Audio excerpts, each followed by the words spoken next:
Hello বন্ধুরা, তো finally আমার স্নান হয়ে গেছে। আর তোমার একটা বস্তু দেখাইতে চাই, সেটা হইলো দেখো, এটা হইলো আমার ঘর, ঠিক আছে। ঘরের পিছন সাইডে যে দরজাটা, এই দিক থেকে এত সামনে জলায়া পড়ছে, দেখছো?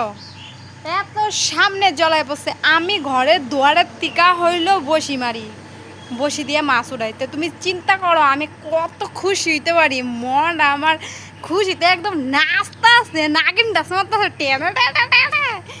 ইহেনে জল আর ইহেনে থেকে মাছ ধরি, তুমি বাদে পারছো নাকি কথাটা? তুমি কোনো ভাবতেও পারতা না। এত মাছের ডুগুর ডুগুর করতেছে। কিন্তু আমি এনে স্নান করি না, ভাইব না যে স্নান করি, কিন্তু আমি এনে স্নান করি না। যে লেত্রা জল এডি রে, স্নান করম নাকি? খালি মাছে ডিল খাইতে থাকে, ডিগ ডিগ ডিগ ডিগ ডিগ ডিগ।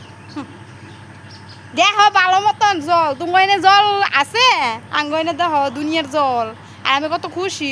মানুষের জলের লিগে কত কষ্ট পেয়েছে, কিন্তু আমার মানে এত আঙ্গ বহু দূরে আছে, তাই লিগে বেশি কষ্ট নেই। আমি খুশি।